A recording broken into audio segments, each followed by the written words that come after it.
Hi beautiful people, welcome back to my YouTube channel. This is me guys, Sanu and you are watching Sun Non-Stop। तो guys दोबारा से एक नई video के साथ आ चुकी हूँ, तो फटाफट से लाइक कर दो, सब्सक्राइब कर दो, दोस्तों के साथ इस वीडियो को शेयर कर दो और आप लोगों ने लाइक करना बिल्कुल भी फॉरगेट नहीं करना, ठीक है।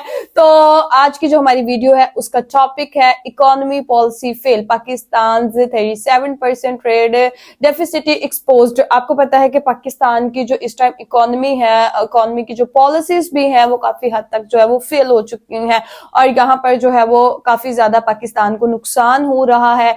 और अभी देखें IMF से दोबारा से जो है वो हम लोगों को जो है वो अब कुछ ना कुछ लेना पड़ेगा और पाकिस्तान के ऊपर कर्जा दोबारा से चढ़ने वाला है। पहले भी इतना कर्जा है कि मतलब अभी और मजीद कर्जा आने वाला है। तो खैर फटाफट से सारी सिचुएशन को, स्ट्रेटजीज को जानते हैं।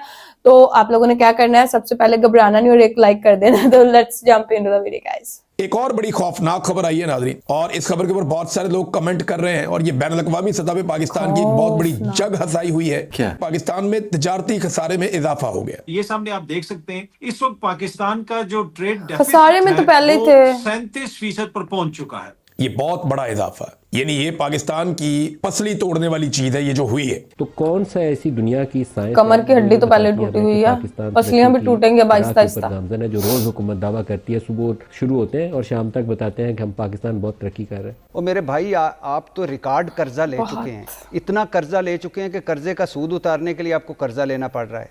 और मेरे भाई 6.5 GDP का करप्शन में चला जाता है। आप सोचिए कि 1 ट्रिलियन का इस वक्त तक हम कर्जा ले चुके हैं सिर्फ इसको FBR को रिफॉर्म करने में। ये कौन सा रिफॉर्म है जो 1 ट्रिलियन से भी हल नहीं हो सका है। यानी कि हम डॉलर्स टर्म में भी बात करें तो आप देखिए कि कई जो है मिलियंस डॉलर हमने जाया किए हैं एक अदारे पे।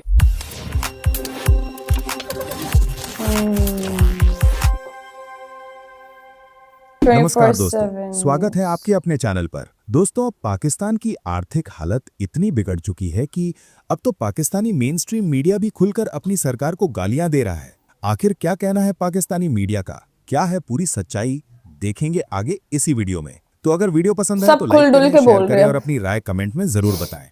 और ऐसी ही खास खबरों के लिए हमारे चैनल को सब्सक्राइब करना बिल्कुल न भूलें।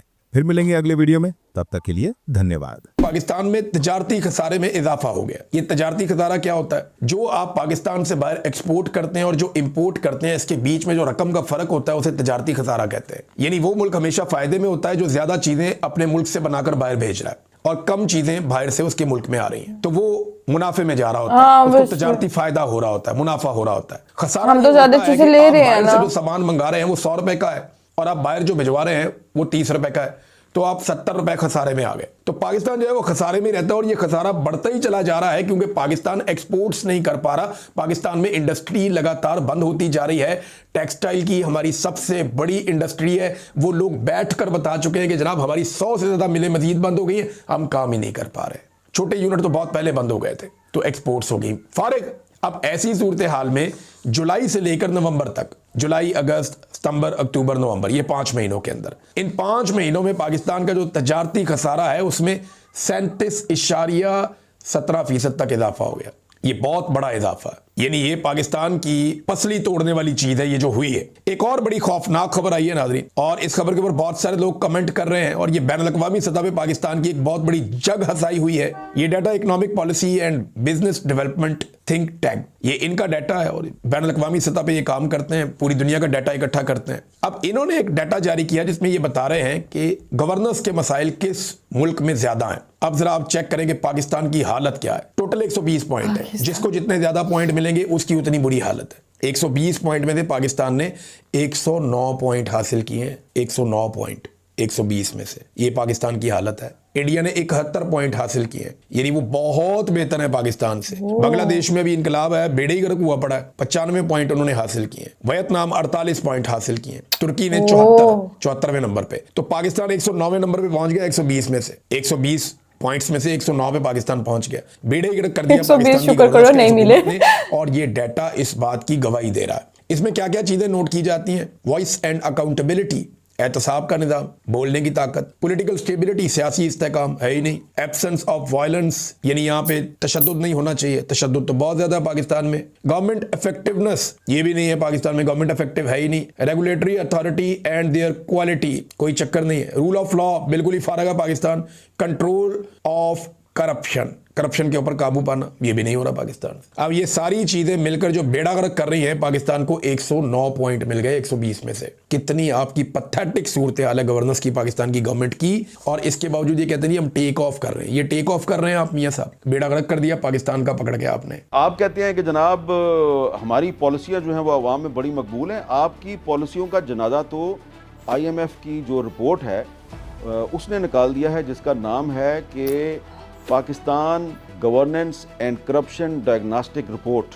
और मज़े की बात यह है कि ये रिपोर्ट जो है ये हुकूमत पाकिस्तान ने फरमाइश करके IMF से बनवाई है, और IMF ने ये रिपोर्ट जो है, अब इसकी तफसीलात मंजर आम पर आ चुकी हैं, लेकिन ये रिपोर्ट जो है ये कह रही है कि जो इस वक्त पाकिस्तान की जो गवर्नेंस है और पाकिस्तान का जो निज़ाम हुकूमत है उस पर करप्शन के साए, करप्शन के बादल मंडला रहे हैं। लेकिन इससे भी जो बड़ा इस हुकूमत के लिए एक धचका है मेरा ख्याल है, वो ये है कि इसी हुकूमत के अपॉइंटेड जो governor state bank of Pakistan है, जिनका नाम जो है वो जमील अहमद है, और ये 2018 में डिप्टी गवर्नर थे स्टेट बैंक के, और फिर अगस्त 2022 में इनको स्टेट बैंक का मुस्तकिल गवर्नर बनाया गया। वो क्या कह रहे हैं, एक सेमिनार में उन्होंने ये कहा है कि इस वक्त पाकिस्तान का जो इकोनॉमिक ग्रोथ का जो मॉडल है ये 25 करोड़ अफराद पर मुश्तमिल इस्लामी जमहूरिया पाकिस्तान के लिए सस्टेनेबल नहीं है। यानी कि ये 25 करोड़ आबादी के इस मुल्क को सहारा नहीं दे सकता, इसको कायम नहीं रख सकता, क्योंकि ये जो इकोनॉमिक ग्रोथ का मॉडल है ये ज़वाल पजीर है। वो ये कह रहे हैं कि जो इकोनॉमिक ग्रोथ है पाकिस्तान में वो नीचे की तरफ जा रही है। और शहबाज शरीफ साहब और उनके वज़रा क्या कहते हैं जी, कि पाकिस्तान बड़ी तरक्की कर रहा है, पाकिस्तान की गवर्नेंस बड़ी अच्छी है। और आपके appointed governor state bank Jamil Ahmad साहब ये फरमा रहे हैं कि इकोनॉमिक ग्रोथ 3.9% से कम होके 3.4% पे आ गई है, जो कि इंतहाई खतरनाक है। और फिर वो ये कह रहे हैं कि पाकिस्तान में जो बेरोजगारी है इसकी शरह पिछले 21 साल में अब बुलंद तरीन सतह पे है, जो कि 7.1% पे आ चुकी है। तो आप कह रहे हैं कि जनाब ज़िमनी इलेक्शन में अवाम ने हमें फतह से हमकिनार करके तो हमारी जो पॉलिसियाँ हैं उस पर एतमाद का इजहार किया, लेकिन आप ही का अपॉइंटेड गवर्नर स्टेट बैंक कुछ और कह रहा है। वो कह रहा है जनाब कि इकोनॉमिक ग्रोथ जो है वो नीचे की तरफ जा रही है और बेरोजगारी जो है वो ऊपर की तरफ जा रही है। और आगे चल के उन्होंने बेरोजगारी तो बहुत है पाकिस्तान में, की एक रिपोर्ट है काउंटलेस है। पाकिस्तान में जो गुर्बत है वो 44.7% पे आ चुकी है, और ये भी एक रिकॉर्ड है। इससे पहले पाकिस्तान में कभी इतनी गुर्बत नहीं थी। तो पाकिस्तान में गुर्बत और बेरोजगारी बढ़ रही है। ये कौन कह रहा है? ये आपके स्टेट बैंक के गवर्नर साहब कह रहे हैं बेरोजगारी बढ़ रही है पाकिस्तान में। आप जो है वो हमें कहते हैं जनाब के आपकी जो इकोनॉमिक पॉलिसी है उसकी वजह से पाकिस्तान ऊपर जा रहा है। आप ही का appointed governor state bank Jamil Ahmad जो हमें पाकिस्तान के इकोनॉमिक ग्रोथ मॉडल के बारे में बता रहा है, जो बेरोजगारी के बारे में बता रहा है, जो गुर्बत के बारे में बता रहा है, क्या आप और हम उसको नजरअंदाज कर सकते हैं?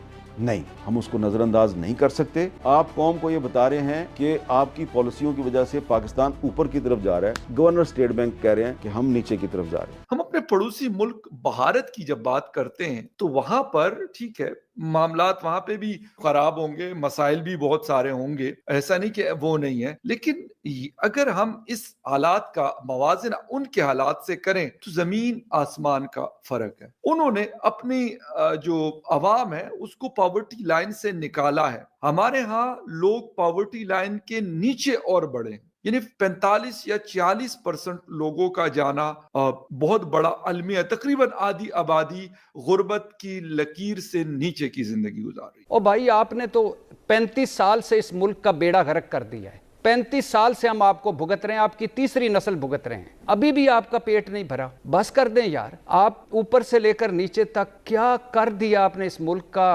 क्या ये मुल्क था जब आप लोगों के हत्थे चढ़ा? क्या मुल्क? परवेज मुशर्रफ साहब याद आ रहे हैं जब वो रिजाइन दे रहे थे, कब इस मुल्क का अल्लाह हाफिज है। खत्म, bye bye, tata, good bye, गया। ओके गाइस, तो ये थी सारी वीडियो, और मैं यहाँ पर ये कहना चाहूंगी कि पाकिस्तान की इकोनॉमी जो है वो इस टाइम पर बुरी तरह से जो है वो मैं फेल तो यहाँ पर वर्ड नहीं यूज करना चाहूंगी, क्योंकि बड़ा ही अजीब लगता है जब अपनी कंट्री के लिए कोई ये बात करता है कि मतलब आपकी इकोनॉमी फेल हो चुकी है, ये है वो है। मतलब एक सच्चाई तो यही है, ठीक है, लेकिन यार हमें अपनी कंट्री से बड़ा प्यार है, हम इसकी तरक्की देखना चाहते हैं। मतलब हम चाहते हैं कि किसी ना किसी तरह से ट्रेड खोले, कुछ भी करें, ठीक है। आप डिफरेंट कंट्रीज के जो पीएम हैं उनको इनवाइट करें, उनके साथ डील्स क्रैक करें। और जैसे अब देखें हमारी नेबर कंट्री इंडिया, वहां पर पुतिन साहब आए हुए हैं, बड़ा ही रौनक मेला लगा हुआ है, वहां पर लोग न्यूज़ेस बना रहे हैं कि पीएम मोदी एक ही कार के अंदर है, पुतिन के साथ डील्स क्रैक होंगी, दिस एंड दैट। लेकिन हमारे कंट्री के अंदर ये सारी चीजें क्यों नहीं होती? मुझे ये चीज जो है अफसोसनाक ज्यादा लगती है कि नहीं यार, हमारी कंट्री को भी आगे बढ़ना चाहिए, लेकिन जो कंट्री को आगे बढ़ाने की चीजें हैं वो हम कर नहीं रहे। तो कंट्री को जो चीजें पीछे लेके जा रही हैं हम लोग, वो ज्यादा कर रहे हैं। तो बेरोजगारी तो बहुत ज्यादा है, आप लोगों को पता है कि जॉब्स का यहाँ पर बहुत ज्यादा इश्यूज है। इश्यूज क्यों है? क्योंकि यहाँ पर जो है वो बहुत ज्यादा लोग हैं, डिग्री होल्डर्स होते हैं, पढ़े लिखे होते हैं, बट उनको जॉब नहीं मिल रही। क्यों नहीं मिल रही? क्योंकि यहाँ पर जो है वो पर्ची सिस्टम चलता है, सिफारिशी सिस्टम चल रहा है। जिसके पास मतलब सिफारिश होगी, अगर वो थर्ड डिवीजन के साथ पास हुआ है, सेकंड डिवीजन के साथ पास हुआ, तो फर्स्ट वाला वहां पे खड़ा रहेगा, क्योंकि उसको होगा भाई हमारे पास फर्स्ट डिवीजन है। लेकिन अगर उसके पास सिफारिश नहीं है तो उसको जॉब नहीं मिल सकती। तो जब तक ये सिस्टम नहीं खत्म होगा तब तक जो है वो लोग जो है वो जॉब्स नहीं ले पाएंगे। जॉब्स नहीं ले पाएंगे तो गुर्बत बढ़ेगी, और आजकल तो बहुत ही बड़ा गर्क हो चुका है। तो गाइस, आप लोगों का क्या कहना है? Do comment, like, subscribe and share कीजिएगा। चलिए गाइस, मिलते हैं आपको नेक्स्ट वीडियो के अंदर। Bye bye.